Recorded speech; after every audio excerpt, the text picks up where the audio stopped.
আসসালামু আলাইকুম। চতুর্থ শ্রেণীর ইসলাম শিক্ষা বই নিয়ে ধারাবাহিকভাবে আলোচনা করছিলাম। তার ধারাবাহিকতা এখন তোমাদের সাথে আলোচনা করব ইসলাম শিক্ষা বইয়ের 4 নম্বর অনুশীলন। এই অনুশীলনে আমরা পুরোপুরি ব্যাখ্যা সহকারে সবগুলো আলোচনা করব। 1 নম্বর দেখো, সঠিক উত্তরের পাশে টিক চিহ্ন দাও। ক নম্বর, ইসলামে অন্য ধর্মাবলম্বীদের সঙ্গে কেমন আচরণ করতে বলা হয়েছে? সহানুভূতিশীল আচরণ করতে বলা হয়েছে। 2 নম্বরে, ধর্মের ব্যাপারে কোনো জবরদস্তি নেই। এটি কোন সূরায় আছে? এটি সূরা বাকারায় আছে। 3 নম্বর, ইসলামের আদর্শ অনুসারে একজন মুসলমান কিভাবে অন্য ধর্মাবলম্বীদের সঙ্গে সহাবস্থান করে? সহানুভূতিশীল আচরণ করে। ঘ নম্বরে, অমুসলিম প্রতিবেশীর উপাসনার প্রতি সহনশীল হব। ইসলামের শিক্ষা অনুযায়ী অন্য ধর্মাবলম্বীদের সঙ্গে শান্তিপূর্ণ সহাবস্থানে তোমার আচরণ কি হওয়া উচিত? দয়াপূর্ণ ও সম্মানজনক আচরণ করা। এরপরে শূন্যস্থান পূরণ। 1 নম্বরে, ধর্মীয় সম্প্রীতি হলো সকল ধর্মের মানুষের মাঝে ঢেঁস বজায় রাখা। এটা হবে শান্তি ও সৌহার্দ্য বজায় রাখা। 2 নম্বর, বাংলাদেশে একটি ধর্মীয় সম্প্রীতির দেশ হিসেবে পরিচিত। 3 নম্বর, ইসলামের ধর্মীয় সম্প্রীতির উপর গুরুত্ব দেয়। 4 নম্বর, মহানবী হযরত মুহাম্মদ সাল্লাল্লাহু আলাইহি সাল্লাম অন্য ধর্মাবলম্বীদের উপাসনার প্রতি সহনশীল ছিলেন। 5 নম্বর, আমরা ভিন্ন ধর্মের মানুষের কাজে সহযোগিতা করব। 6 নম্বর, ধর্মে দীক্ষিত করার ব্যাপারে কাউকে জবরদস্তি করব না। 3 নম্বরে আমরা যদি দেখি, বাম পাশের সাথে ডান পাশের মিল করুন। আমরা বাম পাশের সাথে ডান পাশেরটা মিল করব, বাম পাশ এবং ডান পাশ। প্রথমে আছে, ধর্মীয় সম্প্রীতি বজায় থাকলে সকলের মধ্যে সহনশীলতা ও পারস্পরিক শ্রদ্ধাবোধ বাড়ে। তাহলে ধর্মীয় সম্প্রীতি বজায় থাকলে সকলের মধ্যে সহনশীলতা ও পারস্পরিক শ্রদ্ধাবোধ বাড়ে। খ নম্বরে, ভিন্ন ধর্মের হয়েও তারা শান্তিপূর্ণ বসবাস করে। ভিন্ন ধর্মের হয়েও তারা শান্তিপূর্ণ বসবাস করে। এরপরে 3 নম্বর, ধর্মের ব্যাপারে কোনো জবরদস্তি নেই। ধর্মের ব্যাপারে কোনো জবরদস্তি নেই। 4 নম্বর, ভিন্ন ধর্মাবলম্বী অভাবীদের প্রতিও সাহায্যের হাত বাড়িয়ে দিব। 9 নম্বর, ইসলামের ভিন্ন ধর্মের মানুষের সঙ্গে শান্তিপূর্ণ সহাবস্থান করতে উদ্ধৃত করেছে। ইসলাম ভিন্ন ধর্মের মানুষের সঙ্গে শান্তিপূর্ণ সহাবস্থান করতে উদ্ধৃত করেছে। 4, শুদ্ধ ও অশুদ্ধ নির্ণয়। 1 নম্বর, ধর্মীয় সম্প্রীতি বিভিন্ন ধর্মের মানুষের মধ্যে সুসম্পর্ক প্রতিষ্ঠায় সাহায্য করে। এটা শুদ্ধ। খতে, ভিন্ন ধর্মের মানুষের প্রতি সহনশীলতা দেখানো উচিত নয়। এটা অশুদ্ধ। ঘতে, হযরত আবু বকর রাদিয়াল্লাহু তাআলা আনহু বিভিন্ন ধর্মাবলম্বীর উপাসনালয়ের সুরক্ষার নিশ্চয়তা দিয়েছিলেন। এটা শুদ্ধ।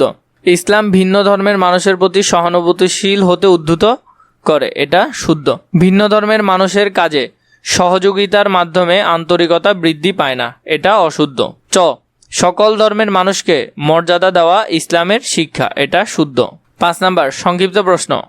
ক, ধর্মীয় সম্প্রীতি বলতে কি বোঝায়? ধর্মীয় সম্প্রীতি হলো বিভিন্ন ধর্মাবলম্বীদের মধ্যে পারস্পরিক সম্মান, সহনশীলতা ও শান্তিপূর্ণ সহাবস্থান বজায় রাখা। 2 নম্বর, ভিন্ন ধর্মাবলম্বীদের প্রতি সহনশীল আচরণ করা কেন প্রয়োজন? সমাজে শান্তি, ঐক্য, সৌহার্দ্য বজায় রাখার জন্য ভিন্ন ধর্মাবলম্বীদের প্রতি সহনশীল আচরণ করা প্রয়োজন।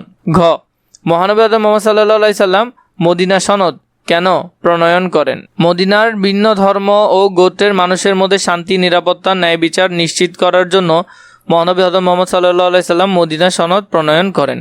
ঘ, হযরত ওমর রাদিয়াল্লাহু তাআলা আনহু কিভাবে ভিন্ন ধর্মাবলম্বীদের অধিকার সুনিশ্চিত করেন? তিনি তাদের ধর্মীয় স্বাধীনতা প্রদান করেন, উপাসনালয় রক্ষা করেন এবং ন্যায় বিচার নিশ্চিত করেন। 5 নম্বর, হযরত ওমর রাদিয়াল্লাহু তাআলা আনহু কেন গির্জার ভিতরে নামাজ আদায় করতে রাজি হননি? তিনি শঙ্কা করছিলেন পরবর্তীতে মুসলমানরা গির্জাটিকে মসজিদে রূপান্তর করতে পারে। তাই তিনি বাইরে নামাজ আদায় করেন যাতে অন্য ধর্মাবলম্বীদের অধিকার ক্ষুণ্ণ না হয়। 6 নম্বরে যদি আমরা দেখি বর্ণনামূলক প্রশ্ন। 1 নম্বর, ভিন্ন ধর্মাবলম্বীদের সঙ্গে শান্তিপূর্ণ সহাবস্থান সম্পর্কে মহানবী হযরত মুহাম্মদ সাল্লাল্লাহু আলাইহি সাল্লাম এর আদর্শ বর্ণনা করো। মহানবী হযরত মুহাম্মদ সাল্লাল্লাহু আলাইহি সাল্লাম মানব জাতির জন্য শান্তি, সহনশীলতা ও সম্প্রীতির এক উজ্জ্বল দৃষ্টান্ত স্থাপন করেছেন। তিনি শুধু মুসলমানের জন্য নয়, বরং সব ধর্মের মানুষের জন্য ন্যায় ও মানবিক আচরণ এর শিক্ষা দিয়েছেন। মদিনার হিজরতের পর তিনি সেখানে বসবাসকারী মুসলমান, ইহুদি ও অন্য গোত্রের মানুষের মধ্যে শান্তি ও নিরাপত্তা প্রতিষ্ঠার জন্য একটি ঐতিহাসিক চুক্তি প্রণয়ন করেন, যা মদিনা সনদ নামে পরিচিত। এই সনদের মাধ্যমে প্রত্যেক ধর্মাবলম্বী ধর্মীয় স্বাধীনতার, জান, মাল এবং সম্মানের নিরাপত্তা নিশ্চিত করা হয়।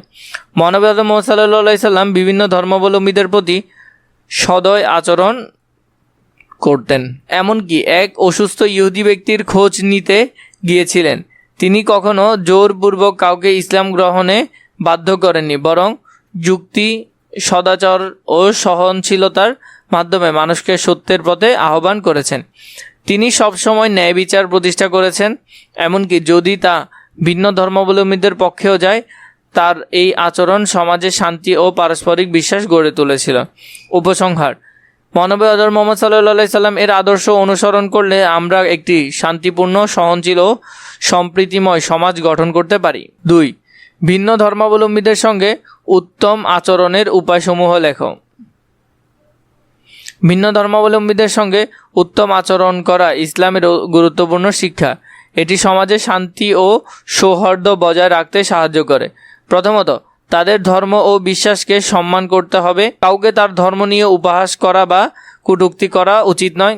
দ্বিতীয়ত, সবার সঙ্গে ভদ্র ও সৌজন্যমূলক আচরণ করতে হবে। ভালো ব্যবহার মানুষের হৃদয় জয় করে।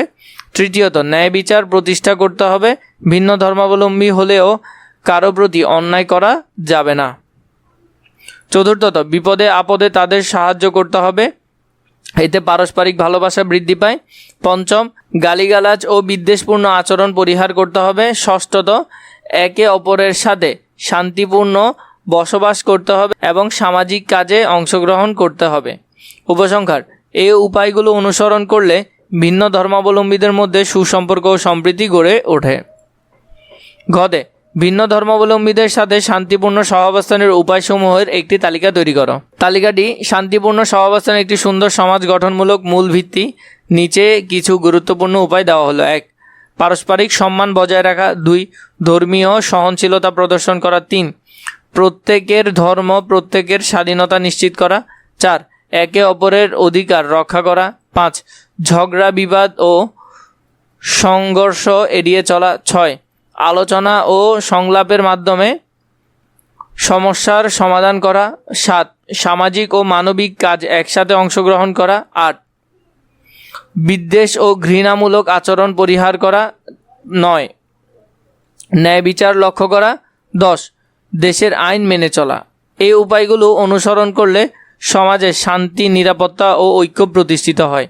উপসংহারে বলা যায়, শান্তিপূর্ণ সহাবস্থান মানুষের মধ্যে ভ্রাতৃত্ববোধ সৃষ্টি করে এবং একটি উন্নত সমাজ গঠনে সহায়তা করে। গতে বলেছে, ধর্মীয় সম্প্রীতির গুরুত্ব বর্ণনা করো। ধর্মীয় সম্প্রীতি একটি শান্তিপূর্ণ ও উন্নত সমাজ গঠনের জন্য অত্যন্ত গুরুত্বপূর্ণ।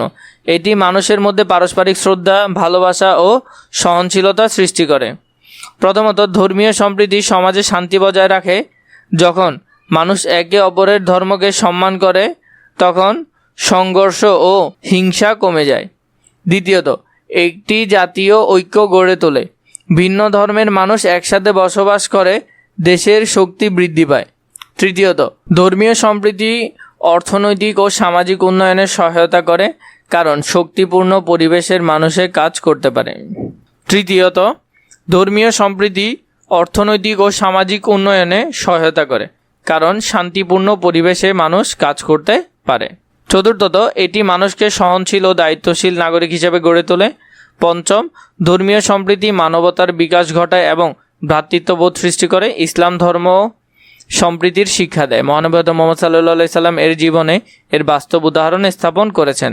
উপসংহার: ধর্মীয় সম্প্রীতি ছাড়া একটি শান্তিপূর্ণ ও উন্নত সমাজ কল্পনা করা যায় না। তাই আমাদের সবার উচিত সম্প্রীতি বজায় রাখা। তো এইভাবে করে তোমরা এই অধ্যায়টা সুন্দর করে আনসার লিখে ফেলবে।